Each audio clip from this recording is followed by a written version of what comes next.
إن الحمد لله نحمده ونستعينه ونستغفره ونعوذ بالله من شرور أنفسنا وسيئات أعمالنا من يهده الله فلا مضل له ومن يضلل فلا هادي له وأشهد أن لا إله إلا الله وحده لا شريك له وأشهد أن محمدا عبده ورسوله صلى الله عليه وسلم أما بعد فإن أصدق الحديث كتاب الله وخير الهدي هدي محمد صلى الله عليه وسلم وشر الأمور محدثاتها وكل محدثة بدعة وكل بدعة ضلالة وكل ضلالة في النار ثم أما بعد فيقول الإمام ابن القيم رحمه الله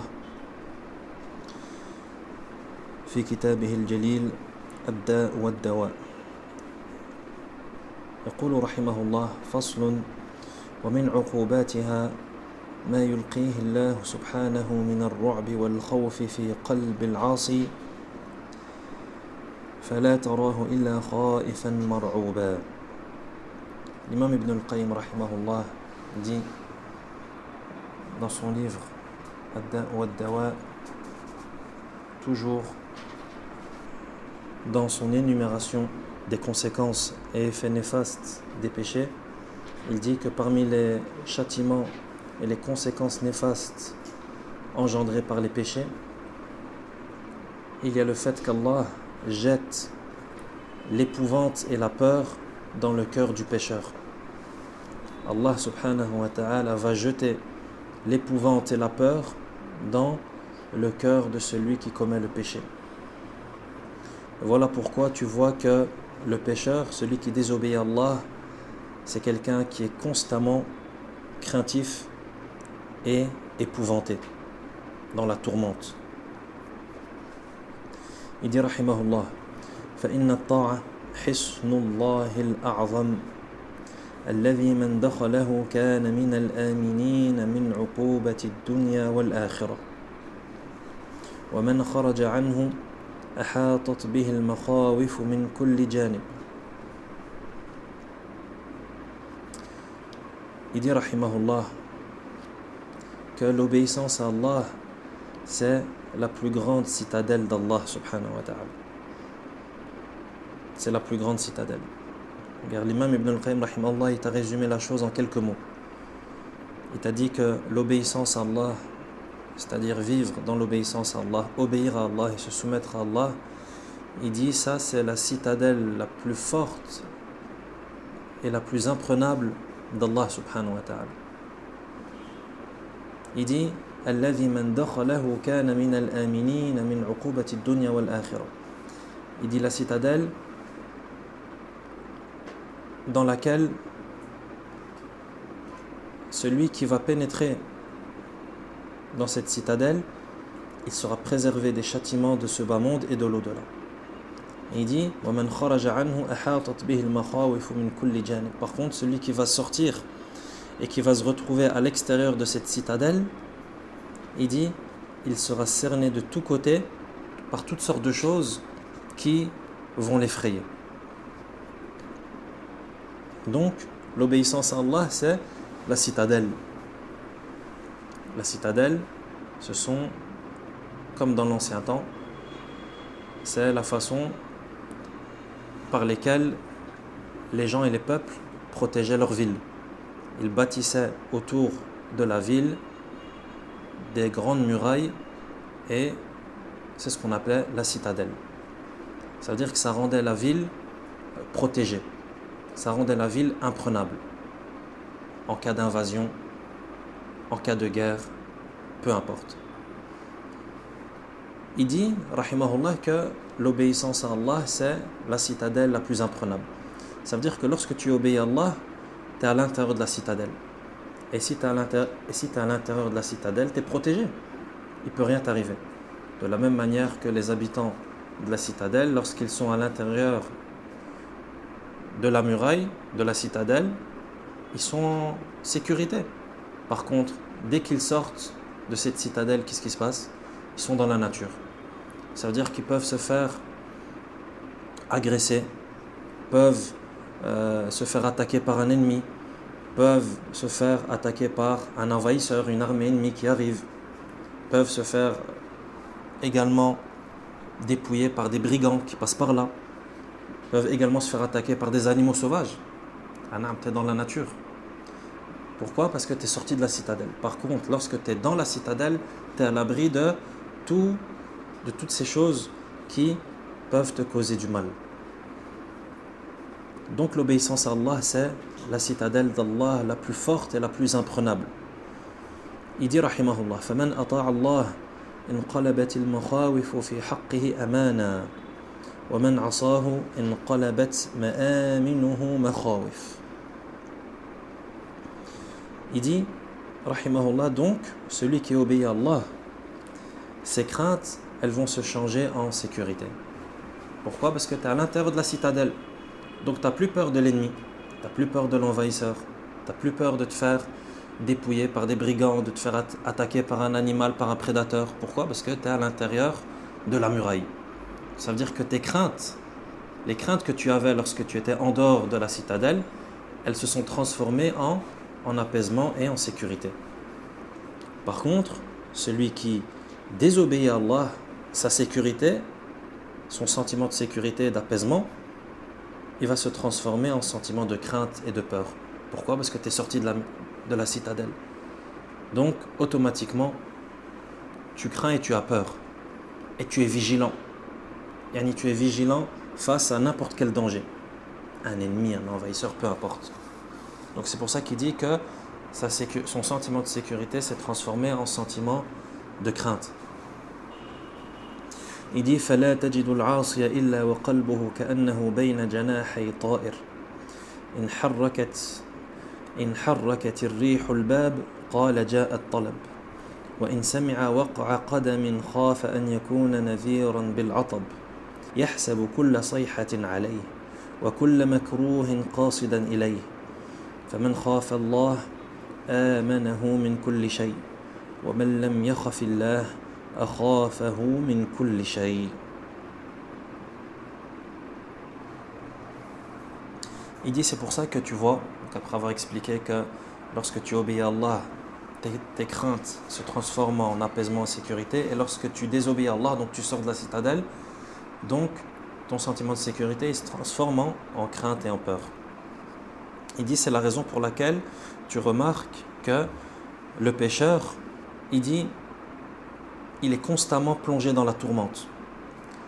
قلبه كأنه بين جناحي طائر. Il est constamment plongé dans la tourmente, c'est-à-dire son cœur il n'est pas stable. إن حركت الريح الباب قال جاء الطلب. Il dit si le vent fait bouger la porte, s'il entend un bruit, si le vent fait bouger la porte, qu'est-ce qu'il dit? Quelqu'un est venu pour moi, pour me prendre. S'il entend des bruits de pas, il craint qu'on vienne lui annoncer sa perte. Au moindre bruit suspect, à la moindre situation suspecte, qu'est-ce qui se passe? Il a peur. Et sur ses aguets. Pourquoi? Parce qu'il vit dans la peur. Et il vit dans la tourmente. Il vit en dehors de la citadelle. Quand tu vis en dehors de la citadelle et tu marches dans la nature, c'est ça qui se passe. Dès qu'il y a un bruit, qu'est-ce qui se passe là? J'ai entendu quelque chose et je dois faire attention. Et c'est peut-être un animal, et c'est peut-être quelqu'un qui me suit pour m'assassiner, c'est peut-être quelqu'un qui va m'agresser. Mais lorsque tu es chez toi à la maison dans la citadelle, c'est pas ça qui se passe. Pourquoi? Parce que tu sais que tu es dans la citadelle, tu es en sécurité. C'est pareil pour le pécheur. Tu vois que la personne qui pêche et qui commet des actes de désobéissance, elle est dans cet état d'esprit, elle est dans ce moral. C'est-à-dire constamment apeurée. Au moindre bruit suspect, c'est quelque chose pour moi, il va m'arriver un mal, quelqu'un est venu pour me faire du mal, etc. Il dit يحسب كل صيحة عليه. Il pense que tout cri est dirigé contre lui. C'est un peu ce qu'on appelle, on pourrait apparenter ça en français à la maladie mentale qu'on appelle la paranoïa. يحسب كل صيحة عليه. Il pense que tout cri est dirigé contre lui. Tout ce qui est dit, c'est contre lui. Tout ce qui est fait, c'est contre lui. Pourquoi? Parce qu'il est apeuré. Il vit dans la tourmente. Il n'est pas apaisé. وَكُلَّ مَكْرُوهٍ قَاصِدًا إِلَيْهِ. Et que tout mal le vise, lui. فَمَنْ خَافَ اللَّهَ آمَنَهُ مِنْ كُلِّ شَيْءٍ. Et à la fin, Ibn al-Qayyim rahimahullah, il te donne la règle. Il dit فَمَنْ خَافَ اللَّهَ آمَنَهُ مِنْ كُلِّ شَيْءٍ. Il dit celui qui craint et qui a peur d'Allah, Allah va lui accorder, va lui octroyer sécurité, apaisement et sérénité face à toute chose.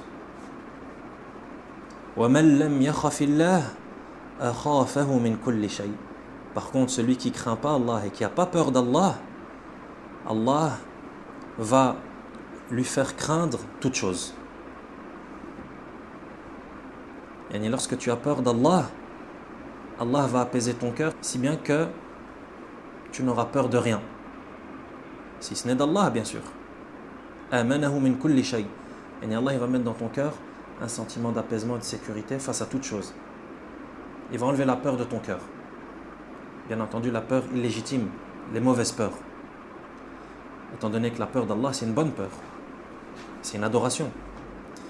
Donc si tu as peur et que tu crains Allah, Allah va t'apaiser face à toute chose. Mais si tu n'as pas peur d'Allah, Allah va te faire craindre toute chose. Comme l'exemple qui vient d'être expliqué par l'imam rahimahullah. Un petit bruit, et toi tu penses que c'est quelqu'un qui est venu pour t'assassiner. Alors que c'était un petit chaton qui marchait et qui... De cette règle, bien entendu, on voit encore une fois que al-jaza'u min jinsil amal, encore une fois.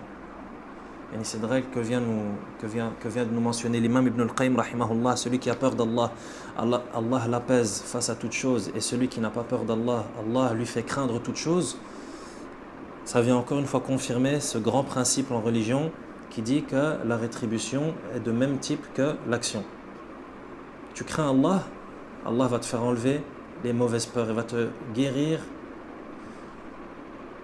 va te soigner contre les mauvaises peurs. Si bien que tu n'auras peur de rien. Par contre, si tu crains pas Allah, Allah va faire en sorte que tu craignes toutes choses. Waliyadhu billah. فنسأل الله عز وجل أن يرزقنا خوفه. Demande Allah subhanahu wa ta'ala de nous accorder sa peur.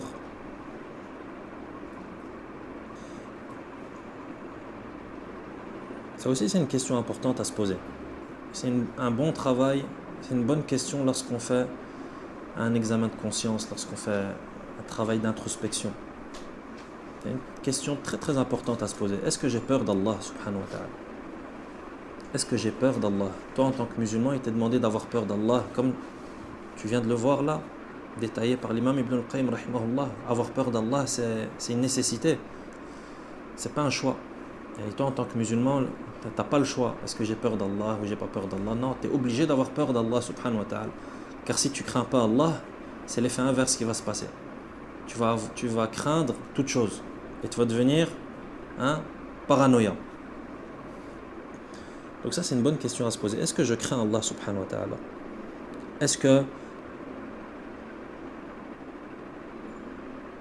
lorsque j'analyse mes faits et gestes, parce que c'est comme ça que tu vas arriver à la réponse. C'est facile, est-ce que je crains Allah? Ouais, moi je crains Allah. Non, j'ai peur d'Allah. Non.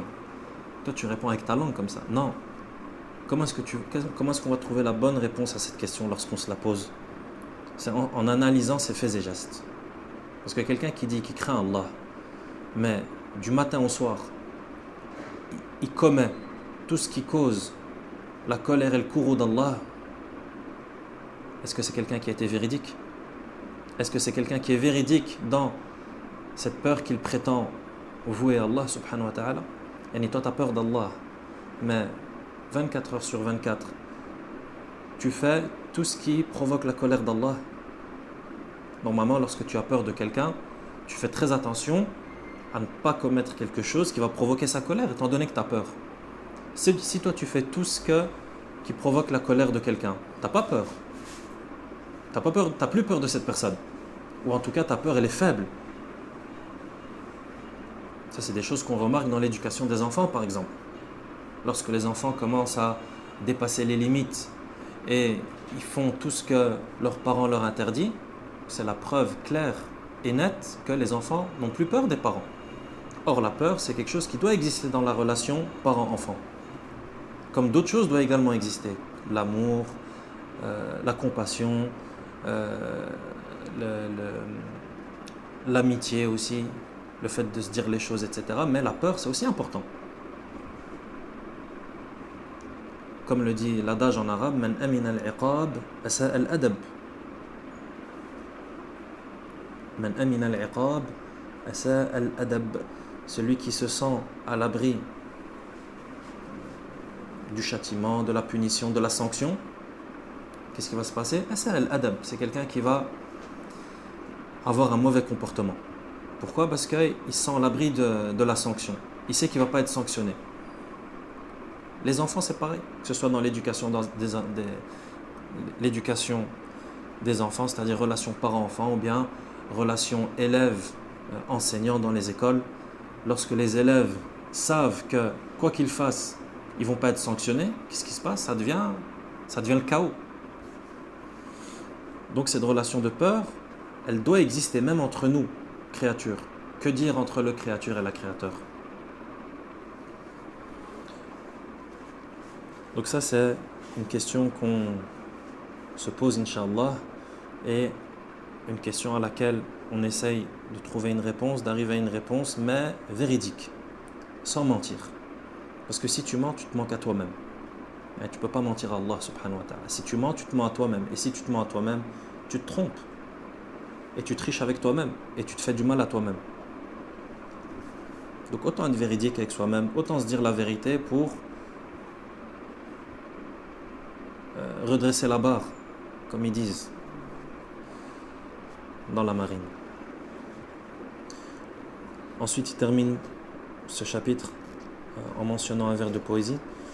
بِذَا قَضَى اللَّهُ بَيْنَ النَّاسِ مُذْ خُلِقُوا أَنَّ الْمَخَاوِفَ وَالْإِجْرَامَ فِي قَرَنِي.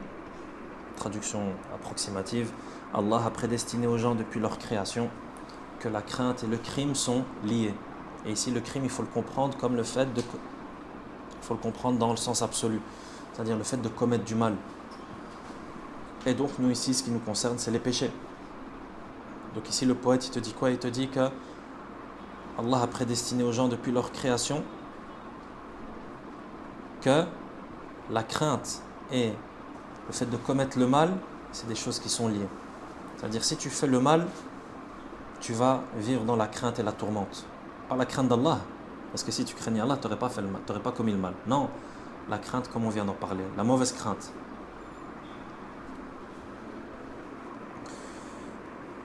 يقول الإمام ابن القيم رحمه الله فصل ومن عقوباتها أنها توقع الوحشة العظيمة في القلب. L'imam Ibn al-Qayyim rahimahullah dit, parmi les conséquences néfastes des péchés, il y a également le fait que les péchés provoquent une grande solitude dans le cœur. Al-wahshatul azima, la solitude. Le pécheur, il ressent dans son cœur la solitude. فيجد المذنب نفسه مستوحشا قد وقعت الوحشة بينه وبين ربه وبينه وبين الخلق وبينه وبين نفسه.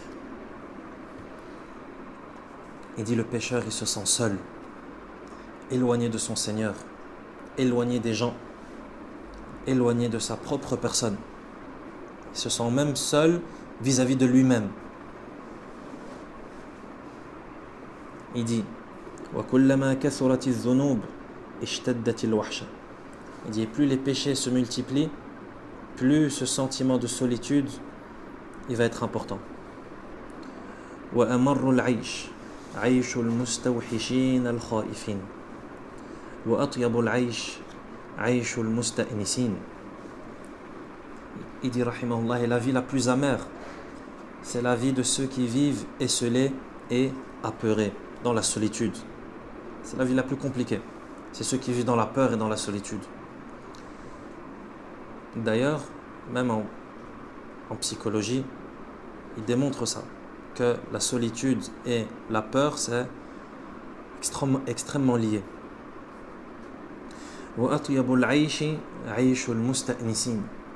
Donc la vie la plus amère, c'est la vie de ceux qui vivent esselés et apeurés dans la solitude. Et la vie la plus agréable, c'est ceux qui vivent dans l'inverse. Aïshul musta'nisin. C'est-à-dire ceux qui vivent littéralement accompagnés. Accompagnés, ça veut dire qu'ils ne sont pas dans la solitude. Accompagnés de qui? Accompagnés de leurs épouses, accompagnés de leurs enfants, accompagnés de leurs camarades, accompagnés de leurs collègues du travail. Non. La plus belle des compagnies, la compagnie d'Allah subhanahu wa ta'ala. Ce qui est voulu ici par la compagnie, c'est la compagnie d'Allah subhanahu wa ta'ala, c'est-à-dire que leur cœur est rempli d'amour pour Allah azza wa jal. Il dit فَلَوْ نَظَرَ الْعَاقِلُ وَوَازَنَ بَيْنَ لَذَّةِ الْمَعْصِيَةِ وَمَا تُوقِعُهُ مِنَ الْخَوْفِ وَالْوَحْشَةِ لَعَلِمَ سُوءَ حَالِهِ وَعَظِيمَ غَبْنِهِ إِذْ بَاعَ أُنْسَ الطَّاعَةِ وَأَمْنَهَا وَحَلَاوَتَهَا بِوَحْشَةِ الْمَعْصِيَةِ وَمَا تُوجِبُهُ مِنَ الْخَوْفِ. Il dit rahimahullah, si l'homme qui est sensé, l'homme qui est raisonné, médite et compare la délectation du péché et ce qu'il provoque en lui comme peur et solitude, il saura combien sa situation est mauvaise et combien il est trompé, puisqu'il vend ce qu'amène l'obéissance comme compagnie, sécurité et douceur pour ce qu'implique le péché comme solitude, crainte et tort. Il dit la personne sensée et raisonnée, si il médite comme il faut la situation, il va voir à quel point il est trompé et à quel point il agit mal lorsqu'il commet le péché. Pourquoi? Parce qu'en commettant le péché, qu'est-ce que tu as fait? Tu es sorti de la citadelle. Pourquoi tu sors de la citadelle? Et tu te mets en danger pour un péché? Tu te mets en danger de mort pour un seul péché? C'est un peu ça qu'il nous dit l'imam Ibn al-Qayyim. Il dit la personne sensée, si elle réfléchit au fait de commettre un péché, il dit, il va comparer. Qu'est-ce que je gagne et qu'est-ce que je perds à commettre le péché ou à m'en abstenir. C'est comme ça que les gens sensés, ils agissent. Toujours avant de faire quelque chose, ils comparent. Ok, si je fais ça, je gagne ça et je perds ça. Par contre, si je fais ça, je gagne ça et je perds ça. On met tout sur la balance et on regarde.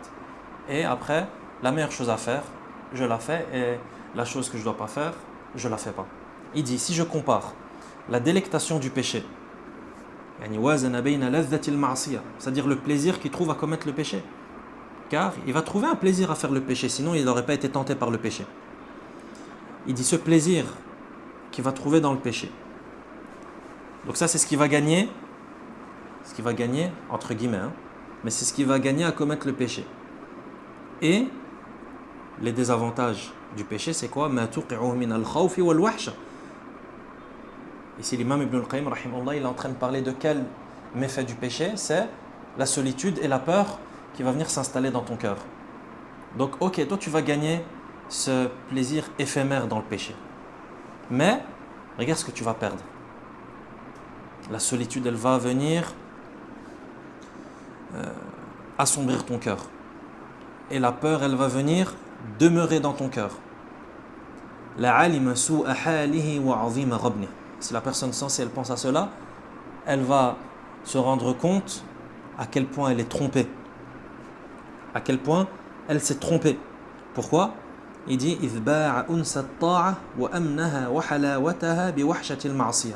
pourquoi? Parce qu'en commettant ce péché pour ce plaisir éphémère, qu'est-ce qu'il a fait? Il a vendu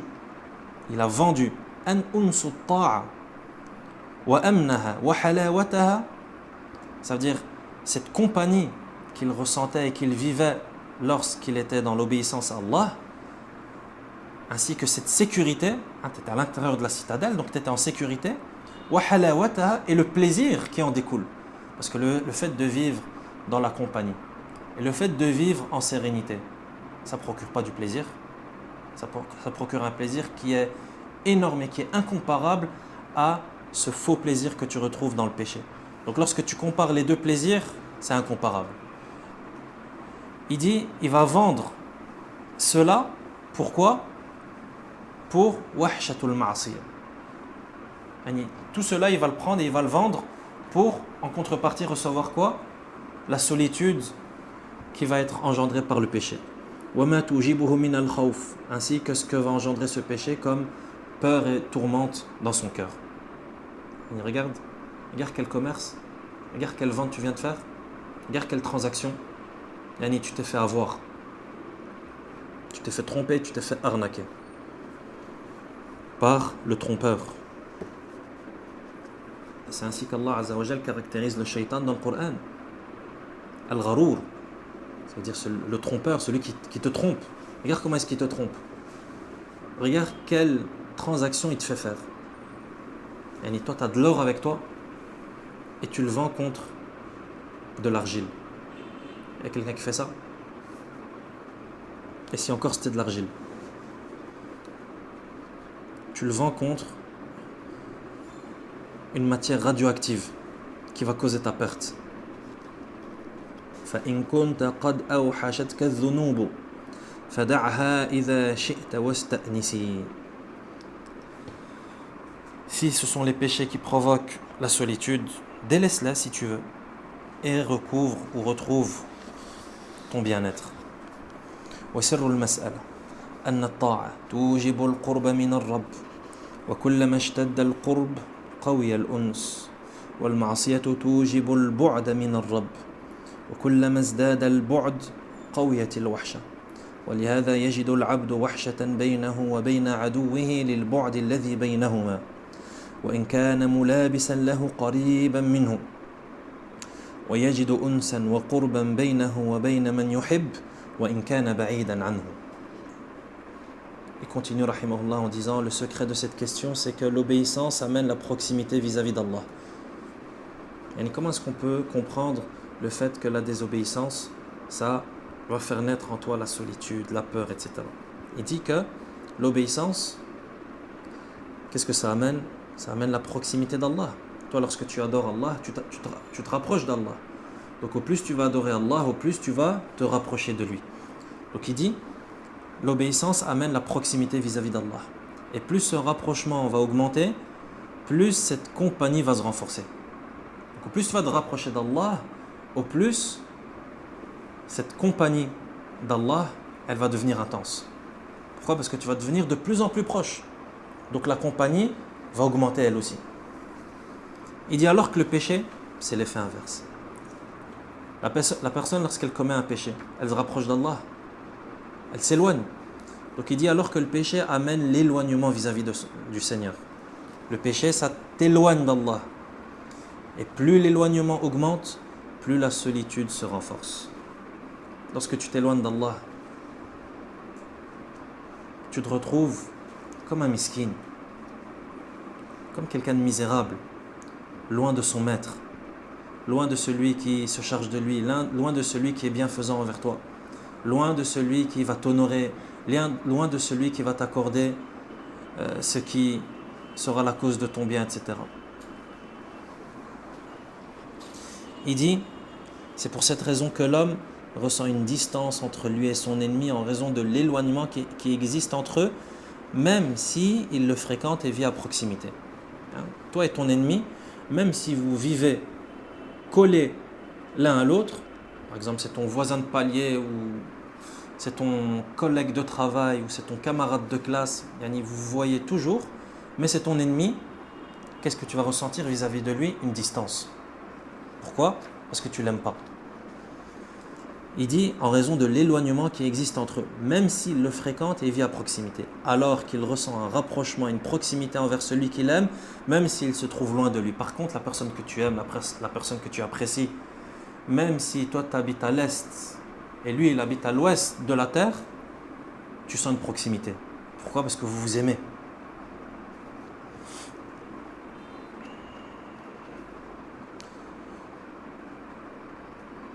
Continue rahimahullah, il dit والوحشة سببها الحجاب وكلما غلظ الحجاب زادت الوحشة فالغفلة توجب الوحشة وأشد منها وحشة المعصية وأشد منها وحشة الشرك والكفر ولا تجد أحدا يلابس شيئا من ذلك إلا ويعلوه من الوحشة بحسب ما لابسه منه فتعلو الوحشة وجهه وقلبه فَيَسْتَوْحِشُ وَيُسْتَوْحَشُ مِنْهُ. Il dit, cette solitude, elle est causée par le voile. Cette solitude que le pécheur ressent, elle est causée par le voile. Et plus ce voile est épais, plus cette solitude, elle va devenir importante. Il dit, l'insouciance, ça provoque cette solitude. Donc, parmi les choses qui vont provoquer cette solitude, cet éloignement d'Allah, il y a l'insouciance. C'est-à-dire que lorsque la personne elle est insouciante, ça va le faire vivre ce sentiment de solitude. Pourquoi? Parce qu'elle est insouciante. Elle ne se rappelle pas, elle ne se souvient pas. Elle ne se souvient pas d'Allah subhanahu wa ta'ala. Elle ne fait pas de dhikr. Elle n'est pas en train d'adorer Allah azza wa jal comme il se doit. Il dit, l'insouciance va provoquer cette solitude. Il dit, mais plus encore le péché. Donc si rien que l'insouciance, ça provoque et ça amène la solitude, que dire du péché qui est fait volontairement et qui est un interdit d'Allah subhanahu wa ta'ala qui peut même atteindre le statut de grand péché, etc. Il dit, et pire que ça, le shirk et le kufr. Le polythéisme et la mécréance. Il dit ça amène la plus grande des solitudes. La plus grande des solitudes. Il dit, plus une personne commet ces choses, plus sa solitude augmente. Donc au plus le degré de péché va augmenter, et au plus la quantité également de péché va augmenter, au plus cette solitude, elle va devenir importante. Et regarde l'état dans lequel vivent ceux qui tournent le dos à la religion et ceux qui n'acceptent pas de se soumettre à Allah subhanahu wa ta'ala et qui n'acceptent pas l'islam. Est-ce que tu as déjà analysé? Est-ce que tu as déjà médité sur leur façon de vivre? Est-ce que ce n'est pas des gens qui vivent dans la solitude, même s'ils sont entourés de leur famille, même s'ils sont entourés de leurs camarades, même s'ils sont entourés de ce qu'ils sont entourés? Remarque et tu verras qu'ils sont plongés et ils sombrent dans la solitude. La preuve, rares sont ceux qui peuvent rester seuls parmi eux. Rares sont ceux qui peuvent rester seuls. Toujours besoin d'être avec quelqu'un. Pourquoi? Pour masquer, pour dissimuler ce sentiment de solitude. Il met du maquillage. Ouais, quand tu mets du maquillage, est-ce que ça veut dire que la solitude elle disparaît? Non. C'est juste que tu te mens à toi-même. Est-ce que si tu veux guérir de ce sentiment de solitude, cherche la compagnie d'Allah subhanahu wa ta'ala, déjà en te soumettant à lui, en te rapprochant de lui. Mais si toi tu te soumets pas à Allah et tu n'acceptes pas l'islam, comment tu veux guérir de ce sentiment de solitude? Toi tu es éloigné du Créateur, tu es éloigné du Maître. De qui tu veux être proche?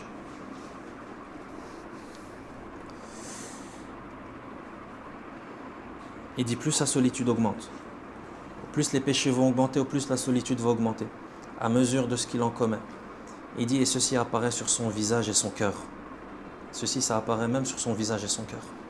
Ça veut dire que même dans le visage, tu peux remarquer la solitude de quelqu'un. Il dit, ainsi, elle souffre de solitude et on éprouve de la répulsion pour elle.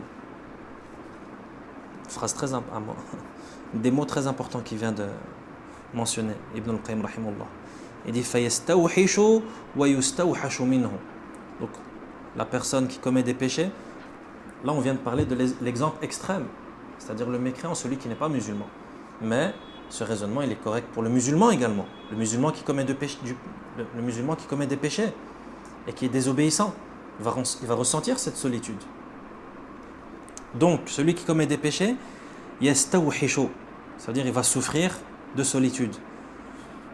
Mais pas seulement. وَيُسْتَوْحَشُ مِنْهُ. وَيُسْتَوْحَشُ مِنْهُ. Ça veut dire que même cette personne qui souffre de solitude, lorsqu'elle va se retrouver avec des gens, les gens ils vont se sentir seuls avec elle. Nas'Allah al-afiya was-salam. Regarde encore une fois, al-jaza'u min jinsi al-amal. La rétribution est de même type que l'action. Ça veut dire toi tu t'es éloigné d'Allah, Allah Azza wa Jal va t'éloigner des gens, même si tu es avec eux. Mais tu n'es pas quelqu'un de respectable, tu n'es pas quelqu'un d'honorable. Ça veut dire que les gens, quand ils seront avec toi, ils vont se sentir seuls. Ils ne vont pas se sentir accompagnés. Pourquoi? Parce que tu n'apportes pas quelque chose de positif.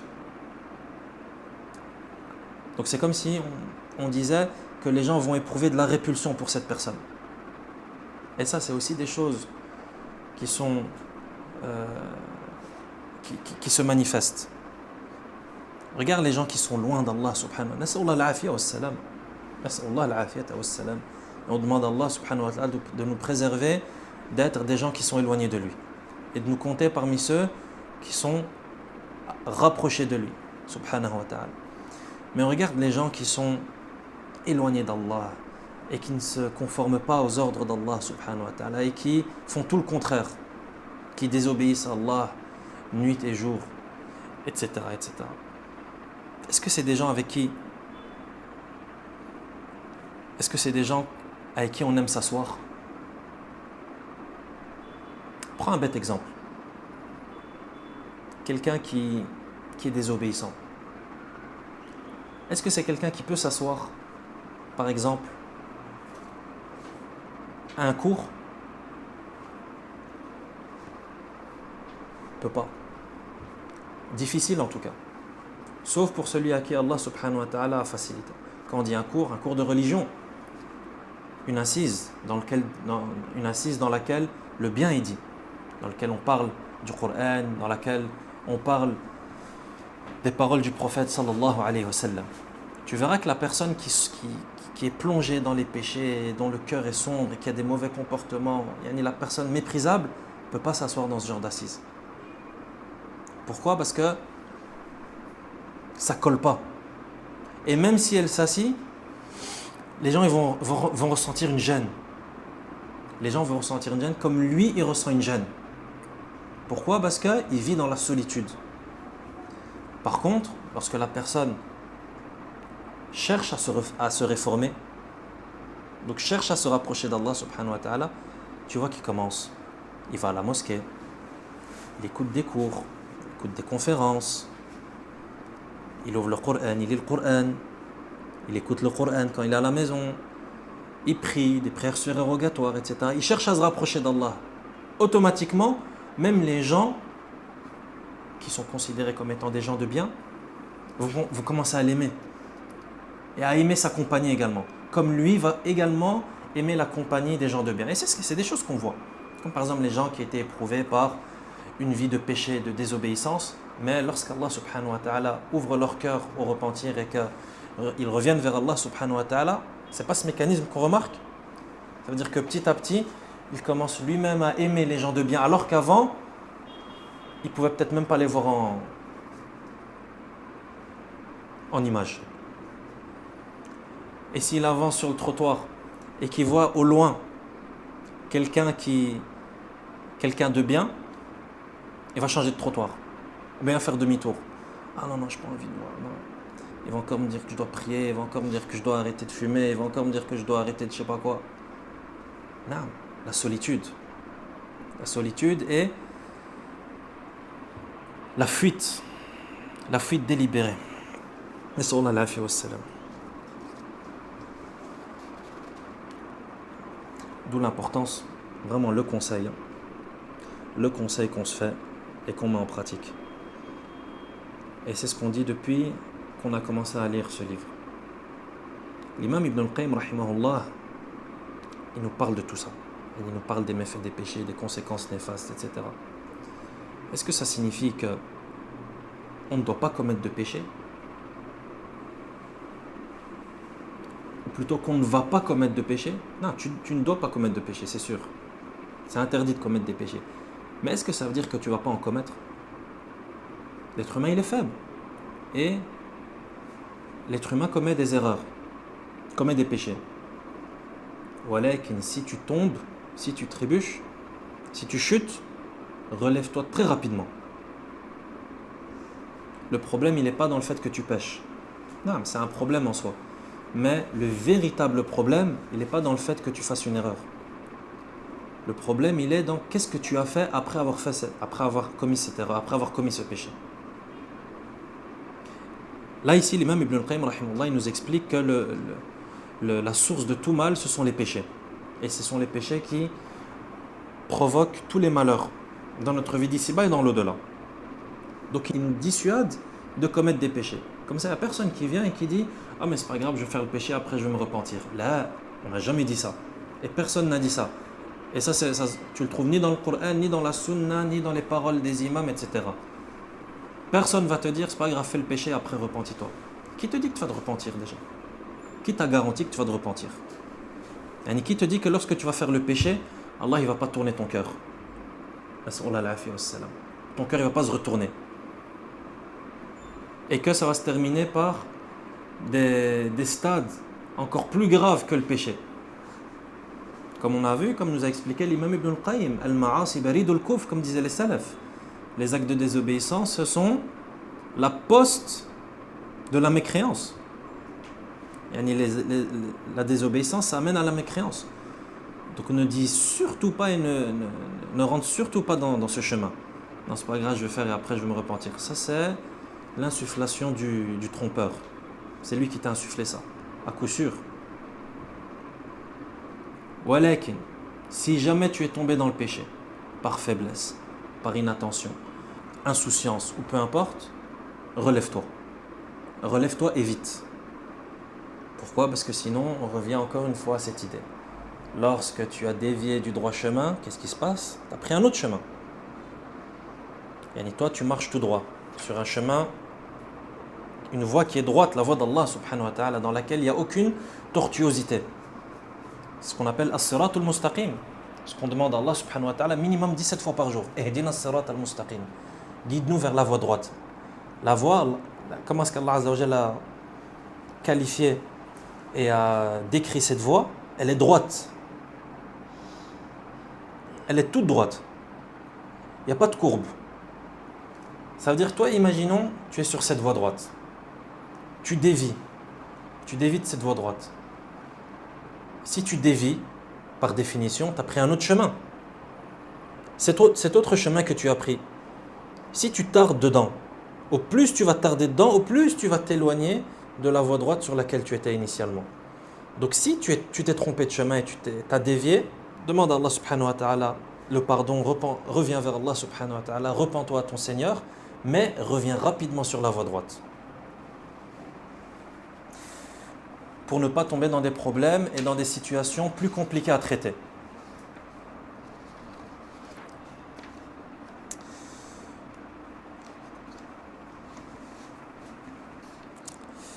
L'imam Ibn al-Qayyim, rahimahullah, il continue et dit Faslun.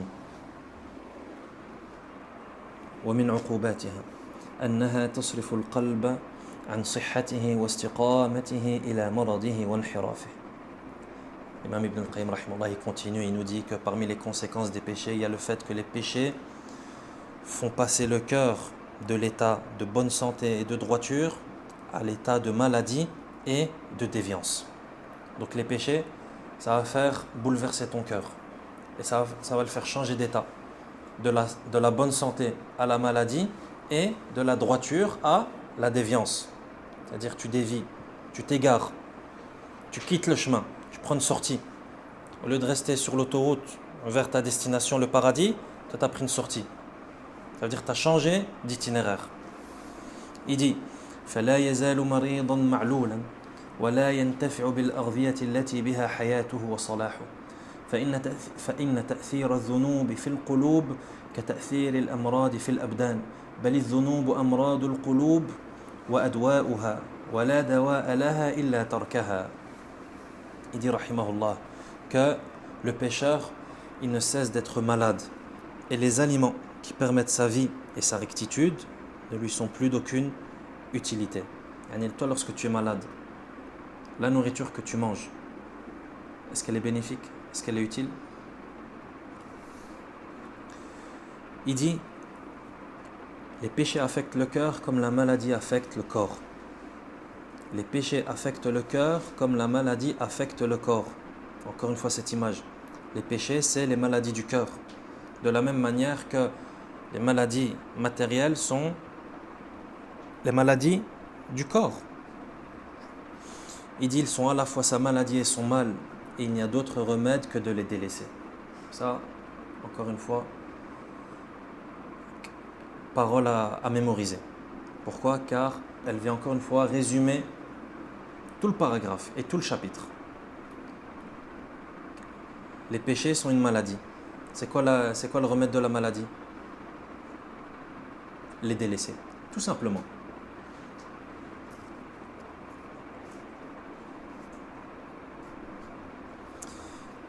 Il dit rahimahullah: وقد أجمع السائرون إلى الله أن القلوب لا تعطى مناها حتى تصل إلى مولاها ولا تصل إلى مولاها حتى تكون صحيحة سليمة ولا تكون صحيحة سليمة حتى ينقلب داؤها فيصير نفس دوائها ولا يصح لها ذلك إلا بمخالفة هواها فهواها مرضها وشفاؤها مخالفته فإن استحكم المرض قتل أو كاد. L'imam Ibn al-Qayyim rahimahullah dit que as-sa'iruna ila Allah, c'est-à-dire ceux qui cheminent vers Allah, les itinérants, ceux qui cheminent vers Allah subhanahu wa ta'ala, sont tous unanimes pour dire que les cœurs ne verront leur souhait se réaliser qu'après être arrivés chez leur Seigneur, chez leur Maître. Donc, ton souhait, toi qui chemines vers Allah subhanahu wa ta'ala, toi qui essaies de te rapprocher d'Allah, ton souhait c'est quand qu'il va se réaliser? C'est quand qu'Allah va te donner la récompense et l'objectif ultime. C'est une fois que tu sois arrivé chez Allah subhanahu wa ta'ala. Il dit وَلَا تَصِلُ إِلَى مَوْلَاهَا حَتَّى تَكُونَ صَحِيحَةً سَلِيمًا. Donc tu obtiendras ce que tu attends qu'une fois arrivé chez Allah. Mais pour arriver chez Allah, tu as nécessairement besoin d'un cœur qui est sain, qui est en bonne santé. Donc tu as besoin d'arriver chez Allah. Mais tu ne peux pas arriver chez Allah si tu n'as pas un cœur qui est sain et en bonne santé. وَلَا تَكُونُ صَحِيحَةً سَلِيمَةً حَتَّى يَنْقَلِبَ دَاؤُهَا فَيَصِيرَ نَفْسَ دَوَائِهَا. Il dit, et cela n'est possible qu'en transformant le mal en remède, donc en combattant ces passions qui sont la maladie et dont la guérison ne réside que dans leur contradiction et leur refoulement. Donc on reprend. Tu ne recevras et tu n'obtiendras ce que tu attends qu'après être arrivé chez Allah. Mais pour arriver chez Allah, tu as besoin d'un cœur qui est en bonne santé. Mais pour avoir un cœur en bonne santé, il faut que la maladie se transforme en remède. Tu ne peux pas avoir un cœur en bonne santé si dans ton cœur il est rempli de maladies.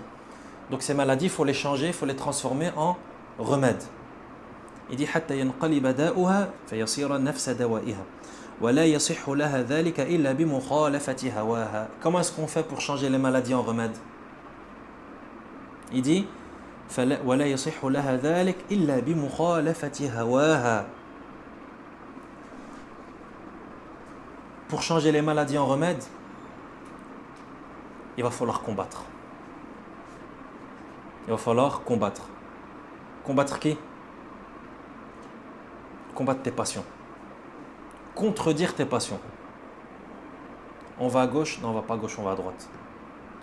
On va faire tel péché? Non, on va pas faire tel péché. On va faire tel acte d'obéissance.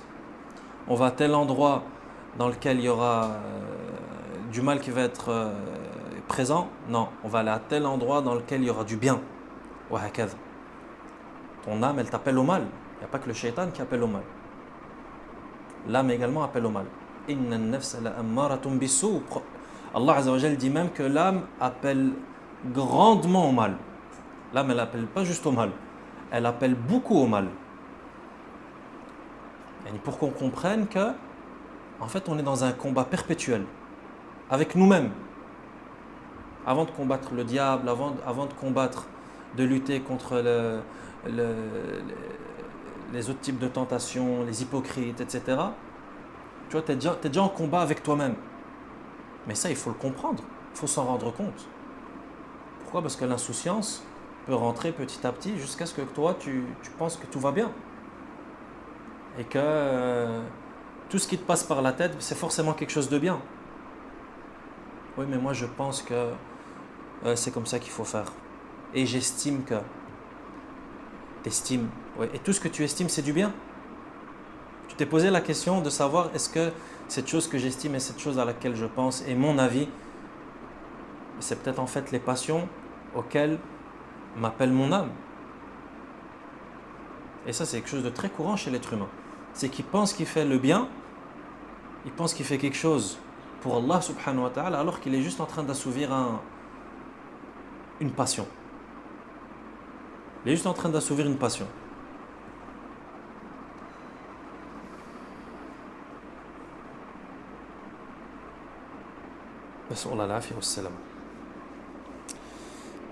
Il dit, ces maladies, elles vont se transformer en remède que lorsque tu vas combattre ton âme, lorsque tu vas contredire les passions de ton cœur, les passions de ton âme. فَهَوَاهَا مَرَضُهَا. Pourquoi? Car ces passions, ce sont sa maladie. C'est ça la maladie, ce sont les passions. وَشِفَاؤُهَا مُخَالَفَتُهُ. Et le remède de cette maladie, c'est quoi? C'est contredire les passions. Quand tu vas faire l'inverse. فَإِنِ اسْتَحْكَمَ الْمَرَضْ قَتَلَ أَوْكَادٍ.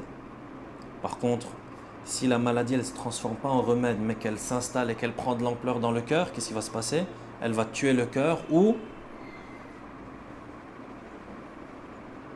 presque le tuer. Il continue, il dit rahimahullah. وكما أن من نهى نفسه عن الهوى كانت الجنة مأواه فكذا يكون قلبه في هذه الدار في جنة عاجلة لا يشبه نعيم أهلها نعيم البتة بل التفاوت الذي بين النعيمين كالتفاوت الذي بين نعيم الدنيا والآخرة وهذا أمر لا يصدق به إلا من باشر قلبه هذا وهذا. Ce qu'il dit l'imam Ibn al-Qayyim rahimahullah, il dit de la même manière que celui qui s'interdit, qui combat et qui contredit ses passions, sa demeure ce sera le paradis, comme Allah dit dans sourate An-Nazi'at, وَأَمَّا مَنْ خَافَ مَقَامَ رَبِّهِ وَنَهَى النَّفْسَ عَنِ الْهَوَى فَإِنَّ الْجَنَّةَ هِيَ الْمَأْوَى وَأَمَّا مَنْ خَافَ مَقَامَ رَبِّهِ وَنَهَى النَّفْسَ عَنِ الْهَوَى. Celui qui a peur du jour où il se tiendra devant son Seigneur et qu'il contredit وَنَهَى النَّفْسَ عَنِ الْهَوَى et qu'il interdit à son âme de suivre ses passions, donc qui combat ses passions, qui lutte contre les passions présentes dans son âme, فَإِنَّ الْجَنَّةَ هِيَ الْمَأْوَى. Pour lui, le paradis sera sa demeure. Ibn al-Qayyim rahimahullah, il dit de la même manière que celui qui s'interdit les passions a pour demeure le paradis, il dit فَكَذَا يَكُونُ قَلْبُهُ فِي هَذِهِ الدَّارِ فِي جَنَّةٍ عَاجِلَةٍ لَا يُشْبِهُ نَعِيمَ أَهْلِهَا نَعِيمٌ الْبَتَّةٍ. De la même manière que celui qui s'interdit les passions, dans l'au-delà, sa demeure ce sera le paradis, il dit, dans cette vie d'ici-bas, dans ce bas monde, son cœur, il va vivre fi jannatin ajila, c'est-à-dire un paradis anticipé, un paradis précoce. La yushbihu na'ima ahliha na'imun albatta. Il va dire aucun bienfait n'est comparable à ce paradis précoce. Yani, tu es gagnant à tous les coups. Et tu es gagnant de tous les points de vue lorsque tu obéis à Allah subhanahu wa ta'ala. Et tu gagnes la vie d'ici-bas et celle de l'au-delà. Ça veut dire que tu vis la meilleure vie ici-bas et dans l'au-delà. Lorsque tu obéis à Allah subhanahu wa ta'ala. Tu vis ici un paradis précoce et dans l'au-delà le jardin d'Éden. Il dit, La yushbihu na'ima ahliha na'imun albatta. Il dit, celui qui s'interdit les passions et qui se soumet à Allah subhanahu wa ta'ala et se conforme à ses ordres et suit sa voie, il dit, il va vivre dans son cœur un paradis précoce. Et il dit, et ça c'est un bienfait qui est incomparable, un délice et un plaisir qui est comparable à aucun autre plaisir et délice de ce bas monde. Et on y regarde, tu es gagnant à tous les coups avec Allah subhanahu wa ta'ala lorsque tu l'obéis. Parce que tu vas vivre la meilleure des vies auquel aucun être humain ne peut accéder. Imagine la personne la plus aisée de ce bas monde, la plus aisée de l'humanité. La personne, elle a tout ce qu'elle veut. Elle mange ce qu'elle veut, elle boit ce qu'elle veut. Elle habite dans les demeures et les châteaux et les palais et les îles qu'elle veut. Là où elle veut habiter sur terre, elle habite. Et imagine, ah cet endroit il me plaît, ah cette île elle me plaît, ah, ok ça devient ta demeure. Elle roule dans les moyens de locomotion qu'elle veut. Elle a les servants qu'elle veut. Tout le monde est à son service.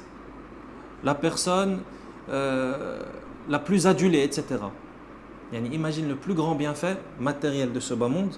Il dit c'est incomparable à côté de ce que ressent la personne qui s'interdit les passions et qui lutte contre son âme pour contredire ses passions et qui va vivre dans ce paradis précoce sur terre. C'est incomparable. Il dit بل التفاوت الذي بين النعيمين كالتفاوت الذي بين نعيم الدنيا والآخرة. Il dit la différence qu'il y a entre les deux bienfaits, c'est-à-dire le plaisir et le bienfait que vit celui qui se conforme à l'ordre d'Allah et s'interdit les passions, et le bienfait de celui qui vit dans le plus grand des luxes. Il dit la différence entre ces bienfaits, elle est équivalente à la différence entre le bienfait de ce bas monde et le bienfait de l'au-delà. Est-ce que c'est comparable, le bienfait de ce bas monde et le bienfait de l'au-delà? Incomparable. Il dit وَهَذَا أَمْرٌ لَا يُصَدِّقُ بِهِ إِلَّا مَنْ بَشَرَ قَلْبُهُ هَذَا وَهَذَا. Il dit, et ça c'est quelque chose que, il dit, mais ne peut le savoir que celui dont le cœur a connu les deux. Et ça c'est quelque chose qui peut seulement, la seule personne qui peut croire à cela, c'est la personne qui a expérimenté les deux.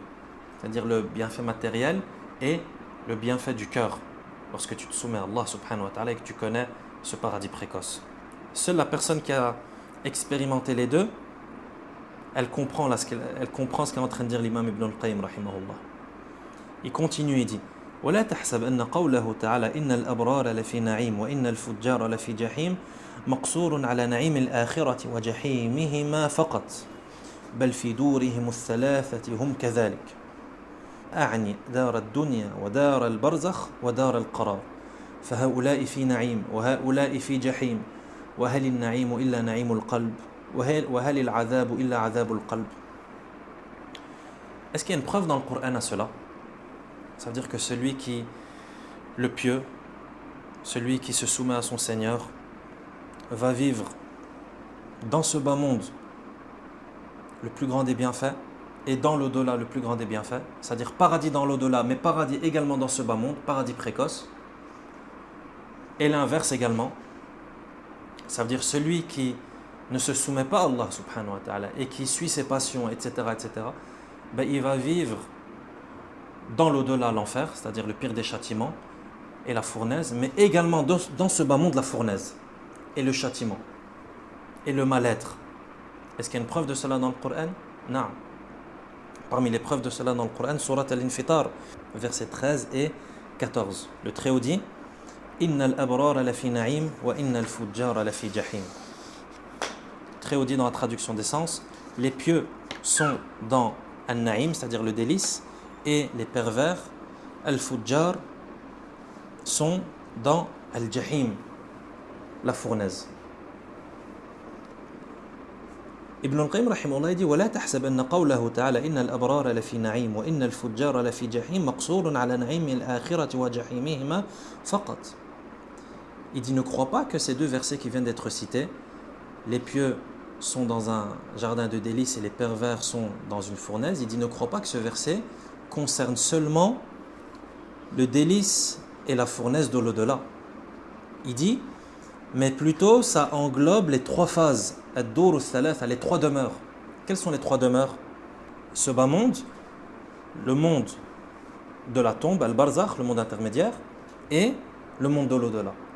Donc ces versets, ils sont corrects et ils s'appliquent aux trois mondes.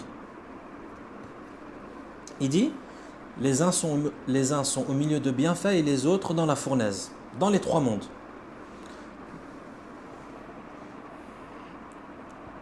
Ça veut dire que celui qui se soumet à Allah subhanahu wa ta'ala est le bon musulman, le bon croyant. Il va vivre un délice non seulement dans cette vie terrestre, mais également dans la tombe, mais également dans l'au-delà.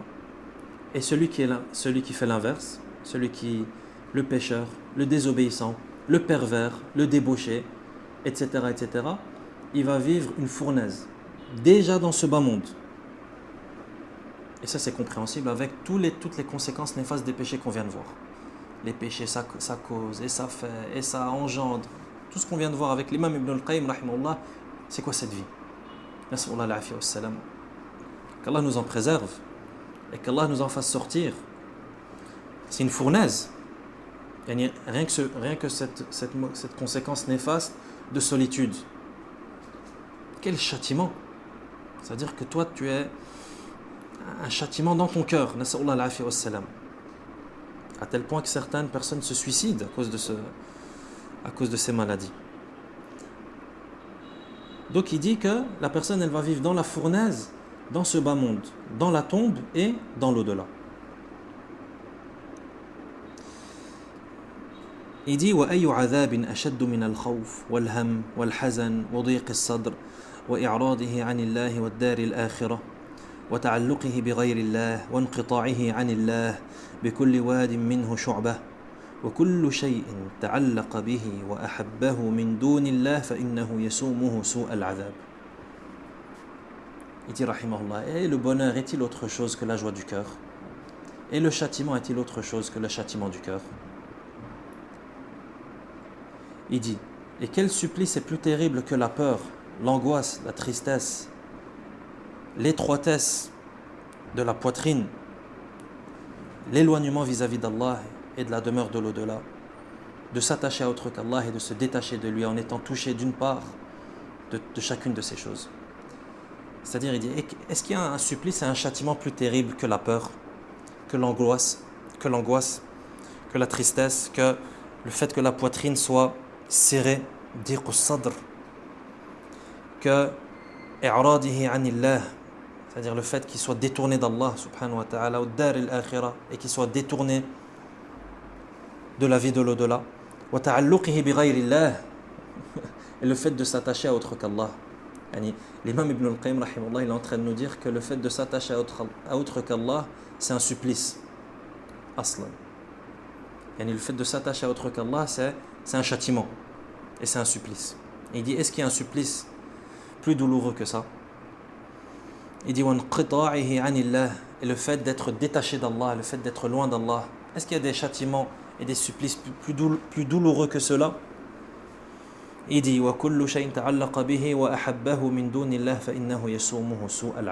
la grande règle. Il dit, toute chose à laquelle il s'attache et qu'il aime en dehors d'Allah le conduit au pire des châtiments. Ça veut dire que toute chose que tu vas aimer en dehors d'Allah, ça va être la cause de ton châtiment. Une règle, mets-la dans ta tête. Une règle inévitable et qui doit avoir lieu et à laquelle tu ne peux pas échapper. Toute chose ou toute personne que tu aimes en dehors d'Allah subhanahu wa ta'ala, ça va causer ton châtiment. Une règle incroyable. Comme disait Cheikh al-Islam rahimahullah, le cheikh de Ibn al-Qayyim rahimahullah, il disait, lorsqu'une personne aime autre qu'Allah, Allah va châtier cette personne avec cette chose qu'il a aimée en dehors de lui. Regarde comment est-ce qu'Allah il est juste et équitable. Tu as aimé autre qu'Allah, Allah il va te châtier par cette chose que tu as aimée en dehors de lui. Et ça, wallahi, c'est des choses qu'on ressent dans nos vies. C'est des choses qu'on ressent et qu'on a tellement vécues que on dirait que c'est visible. On dirait que c'est une personne que tu vois devant toi. Et remémore-toi dans ta vie et souviens-toi les choses ou les personnes ou peu importe, les choses que tu as aimées mais en dehors d'Allah. Ça veut dire de manière illégitime. Ça veut dire que tu t'es accroché à une chose ou à une personne, mais c'était quelque chose qui n'était pas religieusement correct. Et d'un point de vue religieux, Allah Azza wa Jal n'aime pas cela. Remarque que tu t'es fait châtier par cette chose. Et que tu t'es fait châtier par cette personne.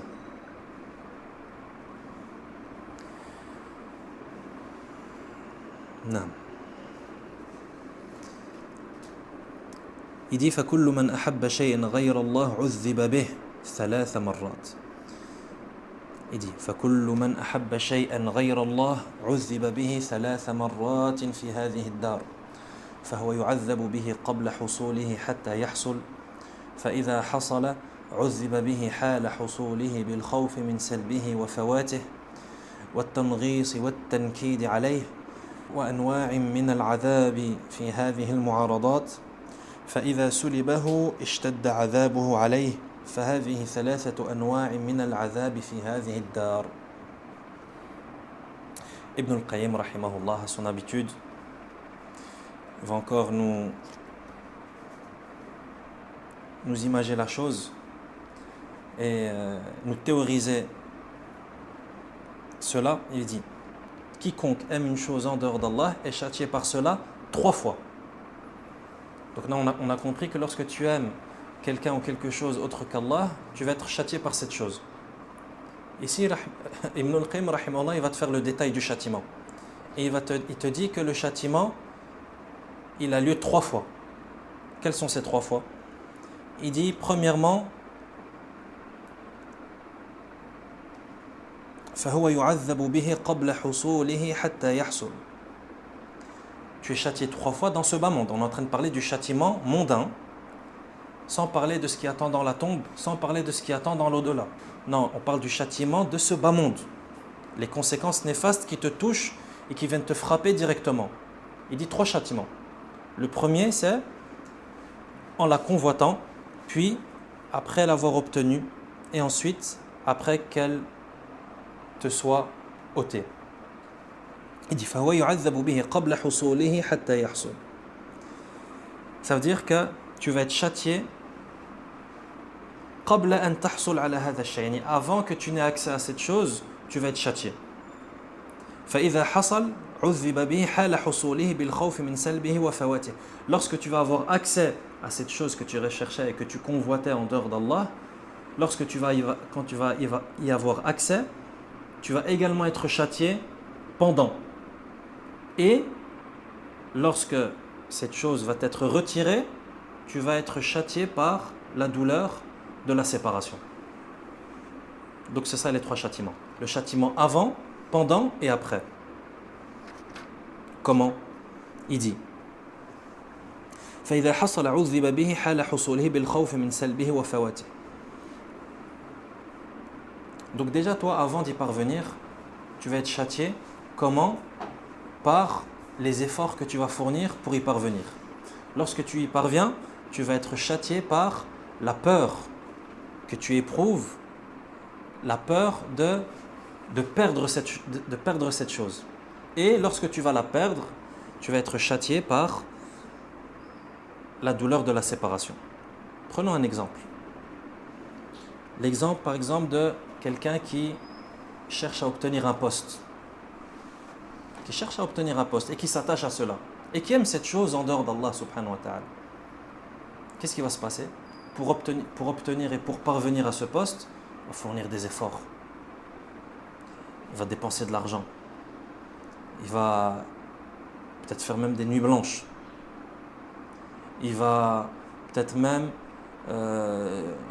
entrer dans des conflits avec certaines personnes, etc. etc. Il y a beaucoup de peine, un grand labeur pour au final accéder au poste. Donc tu as accédé au poste, mais toi tu as souffert avant d'accéder au poste. Donc maintenant tu l'as obtenu. Quand tu as obtenu ton poste, c'est fini, tu es rentré au paradis? Non. Il y a un autre châtiment qui va venir. C'est le châtiment de la peur. Parce que toi ce poste tu l'as voulu pendant 10 ans, pendant 5 ans tu l'as cherché, et tu as dépensé de l'argent, et tu as fait des efforts physiques, et tu as fait des sacrifices, et tu as fait. Lorsque tu arrives à ce poste, tu as peur. Tu as peur de quoi? Tu as peur de le perdre.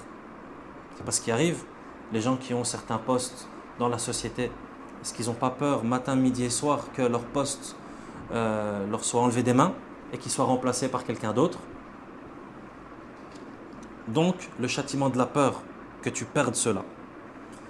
Et après, lorsque tu perds ton poste, parce que ton poste, un jour ou l'autre, tu vas le perdre, étant donné que dans cette vie, rien ne dure, le châtiment de la séparation. Donc regarde, l'imam Ibn al-Qayyim rahimahullah, qu'est-ce qu'il dit? Les 3 phases les 3 châtiments qui ont lieu dans ce bas monde. Avant d'avoir accès, pendant que tu as accès et lorsque tu n'as plus accès. L'imam Ibn al-Qayyim, après, il va faire une conclusion. Lorsqu'il nous détaille tout cela, lui, il a une intention, il a un objectif, rahimahullah, comme on va le voir. Il dit, donc ça c'était dans le bas monde, les 3 châtiments dans ce bas monde, avant, pendant, après. Il dit, وَأَمَّا فِي الْبَرْزَخ, dans la tombe, il dit, فَعَذَابٌ يُقَارِنُهُ أَلَمُ الْفِرَاقِ الَّذِي لَا يَرْجُو عَوْدَهُ وألم فوات ما فاته من النعيم العظيم باشتغاله بضده وألم الحجاب عن الله وألم الحسرة التي تقطع الأكباد فالهم والغم والحسرة والحزن تعمل في نفوسهم نظير ما تعمل الهوام والديدان في أبدانهم بل عملها في النفوس دائم مستمر حتى يردها الله إلى أجسادها فحينئذ ينتقل العذاب إلى نوع هو أدهى وأمر. Il dit pour ce qui est du châtiment de ce bas monde, de la tombe, il dit le supplice est lié à la douleur de la séparation sans espoir de retour. فعذاب يقارنه ألم الفراق الذي لا يرجو عودة. Châtiment dans la tombe, supplice et châtiment. Supplice et châtiment auxquels viennent s'ajouter quoi? ألم الفراق, la douleur de la séparation. La séparation de quoi? De la vie. Khalas, t'as quitté la vie. Et tu sais que tu ne vas pas pouvoir y retourner. Ça, c'est pas un châtiment? C'est pas une douleur? C'est une douleur. Il dit وَأَلَمُ فَوَاتِ مَا فَاتَهُ مِنَ النَّعِيمِ الْعَظِيمِ بِاشْتِغَالِهِ بِضِدِّهِ. Et une autre douleur vient s'ajouter à cela, il dit avec de surcroît la torture d'être passé à côté de délices immenses pour avoir été préoccupé par ce qui y est opposé. Et ni toi, tu regrettes, la personne regrette. Pourquoi? Parce qu'elle sait qu'elle a quitté ce bas monde et qu'elle ne pourra plus y revenir. Se rajoute à cela les grands regrets et la torture qui est causée par le fait de se dire en réalité je suis passé à côté des bienfaits les plus immenses. Je suis passé à côté du paradis précoce. Je suis passé à côté de la vie de croyant. Je suis passé à côté d'avoir une poitrine qui est large. Je suis passé à côté de la sérénité, de la sécurité. Pourquoi? Tout cela, je l'ai échangé contre le contraire. Ça veut dire poitrine étroite, serrée, la tristesse, l'angoisse, la peur, la solitude, etc. La personne, elle regrette tout ça. Elle dit, regarde ce que j'ai fait. Je suis passé à côté de tout ça. Pourquoi? Pour commettre ce qui va provoquer ma perte.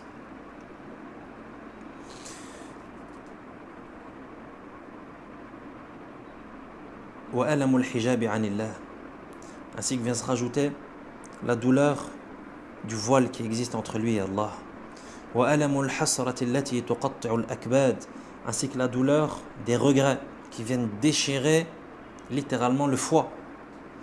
فالهم والغم والحسرة والحزن تعمل في نفوسهم نظير ما تعمل الهوام والديدان في أبدانهم بل عملها في النفوس دائم مستمر. Il dit les regrets, la tristesse, les remords, le chagrin viennent ronger son âme comme les serpents et les vers rongent sa dépouille.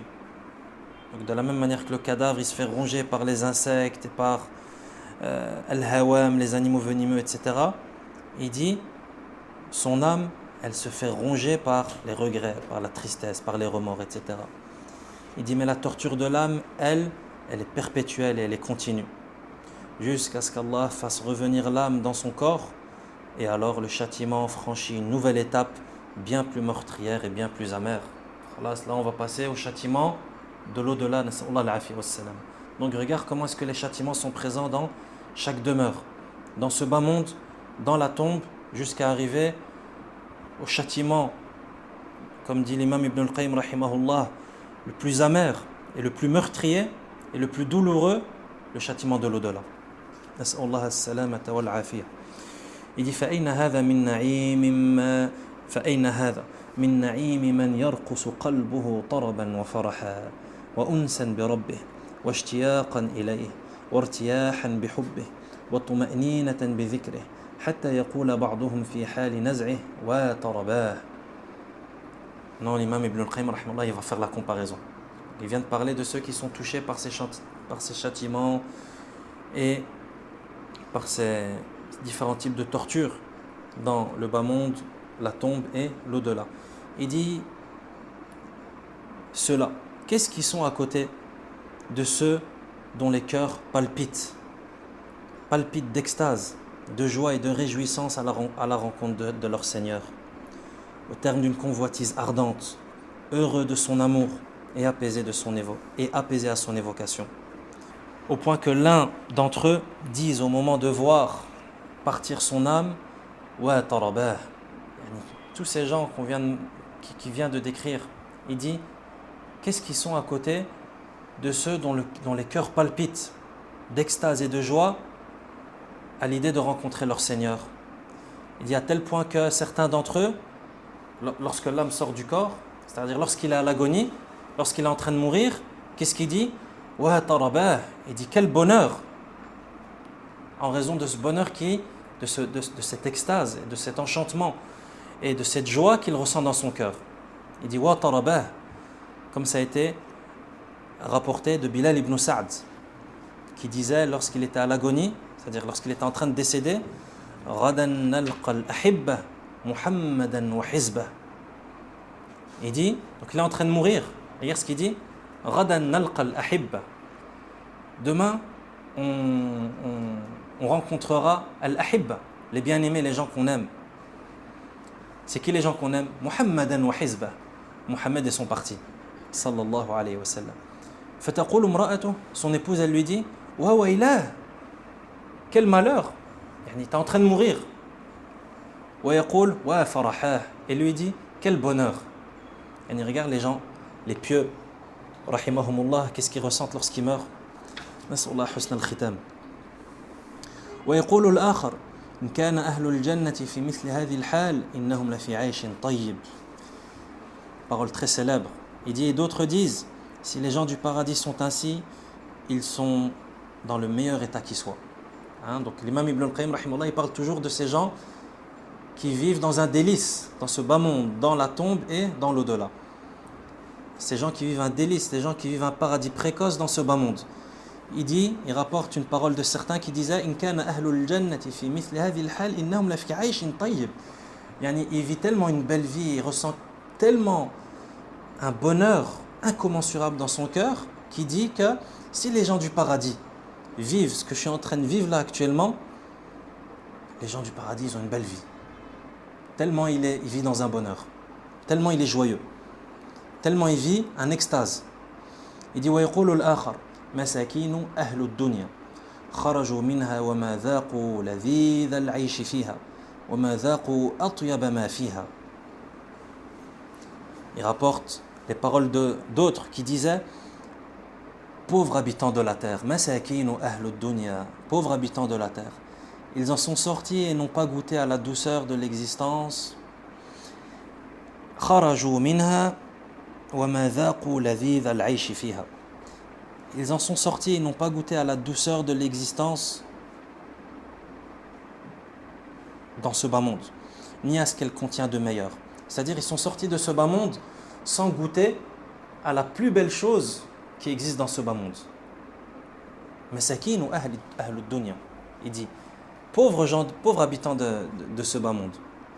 Bien entendu, il vise là ceux qui ne se conforment pas et ne se soumettent pas à Allah subhanahu wa ta'ala et qui vivent dans la débauche, etc. Masakin ou ahlu dunya. Les gens de ce bas monde, c'est-à-dire les gens qui vivent pour ce bas monde. Il dit, Wallah, ces gens, c'est des gens qui font pitié. Masakin. Pourquoi? Parce qu'ils ont vécu pour ce bas monde, mais ils sont sortis de ce bas monde sans goûter à la meilleure chose que contient ce bas monde. Regarde le paradoxe. Ce sont les gens de cette dunya, c'est-à-dire ce sont des gens qui vivent pour ce bas monde et qui font tout pour profiter de ce bas monde. Mais regarde comment est-ce qu'Allah fait les choses. Ces gens-là, ils ne goûtent pas à la plus belle chose que contient ce bas monde. Et bien entendu, la réponse et la suite de cette parole, c'est quoi? Lorsqu'on a dit à cette personne qui dit ça, et c'est quoi? C'est quoi la plus belle chose de ce bas monde? Il a dit ma'rifatullah, le fait de connaître Allah. ويقول الآخر لو علم الملوك وأبناء الملوك ما نحن فيه لجالدون عليه بالسيوف. Et d'autres disaient لو علم الملوك وأبناء الملوك, c'est-à-dire si les rois et les princes, si les rois et les princes savaient et connaissaient le bien-être dans lequel nous sommes, il dit, ils nous flagelleraient avec leurs épées pour l'obtenir. Ils nous flagelleraient pour obtenir ce bienfait. Et si les rois et les princes savaient le bien-être qu'on vit, il dit, ils nous flagelleraient pour s'accaparer ou pour prendre et pour eux aussi profiter de ce bienfait. ويقول الآخر إن في الدنيا جنة ما لم يدخلها لم يدخل جنة الآخرة. Ça aussi c'est une parole incroyable. Il dit, et bien entendu cette parole elle est attribuée à Cheikh al-Islam rahimahullah, c'est lui qui disait ça. Il dit, dans ce bas monde il y a un paradis. Celui qui n'entre pas dans le paradis de ce bas monde n'entrera pas dans le paradis de l'au-delà. Une parole très profonde et qui veut tout dire. Dans ce bas monde, il y a un paradis. Tâche d'y entrer. Car il te dit, si tu n'y entres pas, tu n'entreras pas dans le paradis de l'au-delà. فَيَا مَنْ بَاعَ حَظَّهُ الْغَالِيَ بِأَبْخَسِ الثَّمَنِ وغبن كل الغبن في هذا العقد وهو يرى أنه قد غبن إذا لم يكن لك خبرة بقيمة السلع فسل المقومين. Comment est-ce que l'imam Ibn al-Qayyim rahimahullah va conclure la chose? Il dit, ô toi qui as vendu ce qui est meilleur pour un vil prix, il dit, man ba'a haddahu al-ghali bi abkhas ath-thaman, et toi qui possèdes une marchandise très précieuse et d'une grande valeur et qui l'a vendue au prix le plus vil et le plus bas qui soit. Il dit, tu as été trompé et tu le réalises maintenant. غُبِنَ كُلَّ الْغَبْنِ فِي هَذَا الْعَقْدِ وَهُوَ يَرَى أَنَّهُ قَدْ غَبَنَ. Il dit, tu as été trompé alors que toi tu penses que tu as fait une bonne affaire. وَهُوَ يَرَى أَنَّهُ قَدْ غَبَنَ. Et toi tu as été trompé sur toute la ligne et tu t'es fait arnaquer et tu as fait la pire transaction du siècle. Mais toi tu vois que Rabant, c'est toi qui as gagné et c'est toi qui sors gagnant de cette transaction. Pourquoi? Parce que tu ne connaissais pas la valeur de ta marchandise en réalité. Et toi tu avais de l'or entre tes mains, mais tu l'as vendu à un prix d'argile. Pourquoi? Parce que tu ne savais pas que ce que tu avais entre tes mains c'est le prix de l'or. Tu ne connaissais pas la valeur de ce que tu avais, de ce que tu avais entre tes mains. Il dit, fasal il muqawwimin. Il dit, si toi tu ne sais pas quelle est la valeur de ce que tu possèdes, demande à ceux qui savent. Demande à ceux qui connaissent les prix. C'est pas ce qui arrive lorsqu'une personne, elle trouve dans la rue, ou peu importe, elle découvre quelque chose d'enfoui même sous terre, et elle a l'impression que ça a de la valeur, mais elle ne connaît pas la valeur. Qu'est-ce qu'elle va faire? Qu'est-ce qu'elle fait? Elle va chez les gens qui s'y connaissent en la matière. Elle va chez les collectionneurs. Ah, regardez, j'ai trouvé cette pièce, je me promenais dans la forêt, j'ai trouvé une pièce, et j'ai vu que sur cette pièce, il y a la tête d'un ancien roi de telle époque. Ça vaut combien? C'est pas ça que font les gens lorsqu'ils trouvent des choses. Même quelquefois le collectionneur il lui dit, mais non, ça c'est une pièce d'un jeu de société, c'est pas ce que vous pensez.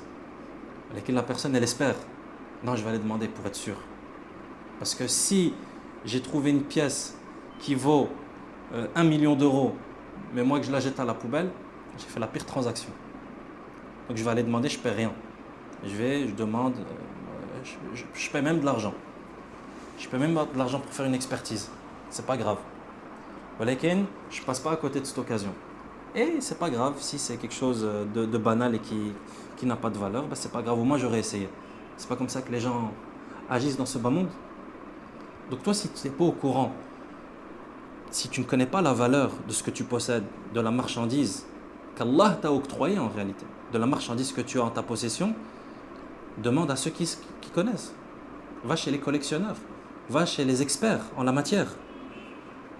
Il dit إذا لم يكن لك خبرة بقيمة السلع فسل المقومين فيا عجبا من بضاعة معك الله مشتريها وثمنها جنة المأوى والسفير الذي جرى على يده عقد التبايع وضمن الثمن عن المشتري هو الرسول صلى الله عليه وسلم وقد بعتها بغاية الهوان. Regarde ce qu'il dit.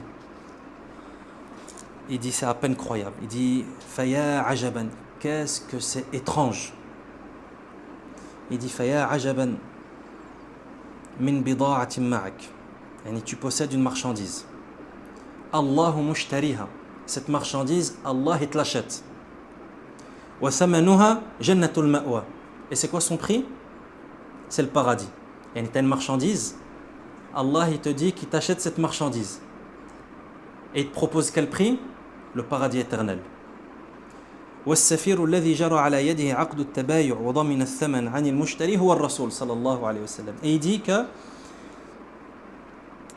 l'ambassadeur qui a fait l'acte de vente et qui garantit le prix, yani qui te garantit que effectivement si tu vends cette marchandise à Allah, Allah va te l'acheter au prix du paradis, c'est-à-dire que tu vas gagner le paradis. Il dit c'est qui garantit tout ça? C'est le prophète sallallahu alayhi wa sallam, étant donné que c'est lui qui nous a informé de tout cela sallallahu alayhi wa sallam. Il dit وَقَدْ بِعْتَهَا بِغَايَةِ الْهَوَانِ, yani, et malgré cela tu as vendu cette marchandise par l'avilissement, yani, un prix vil qui a causé ton déshonneur et ton avilissement alors que tu pouvais gagner les honneurs et le paradis éternel. L'imam Ibn al-Qayyim rahimahullah, d'où est-ce qu'il a pris cette image? Verset dans Surat At-Tawbah. Donc ça en réalité c'est quelque chose qu'on retrouve dans le Coran, c'est Allah qui nous informe de cela. Le verset 111 de Surat At-Tawbah, le Très-Haut dit Inna Allah ashtara min al-mu'minina anfusahum wa amwalahum bi anna lahumul jannah. Allah a acheté des croyants leurs personnes et leurs biens en échange du paradis. Donc Allah il achète ta personne et ton bien. Allah achète ta personne et tes biens en échange de quoi? En échange du paradis. Verset 111 de Surat At-Tawbah. إذا كان هذا فعل عبد بنفسه فمن ذا له من بعد ذلك يكرم. Si c'est ainsi que le serviteur agit envers lui-même, c'est-à-dire que lui, il a une marchandise, Allah lui propose le paradis pour cette marchandise, mais lui qui la vend pour les déshonneurs et l'humiliation. Et si la personne agit comme ça avec sa personne, si la personne agit comme ça avec elle-même, qui pourra l'honorer après cela? Et qui va te respecter après? Toi tu t'es pas respecté, qui va te respecter? La personne la plus en droit de te respecter, c'est toi-même. Si toi-même tu t'es pas respecté et tu as accompli la pire transaction qui puisse exister, qui va te respecter dans les transactions? Et dans quelle transaction tu vas sortir gagnant si toi tu as raté la transaction la plus importante? C'est pour ça qu'Allah Azza wa Jal dit وَمَنْ يُهِنِ اللَّهِ فَمَا لَهُ مِنْ مُكْرِمٍ. Celui qu'Allah avilit, nul ne peut l'honorer. نسأل الله سبحانه وتعالى أن يكرمنا وألا يهيننا وأن يكرمنا بطاعته وألا يهيننا بمعصيته إنه جواد كريم وإنه على كل شيء قدير وصلى الله وسلم على نبينا محمد وعلى آله وأصحابه أجمعين.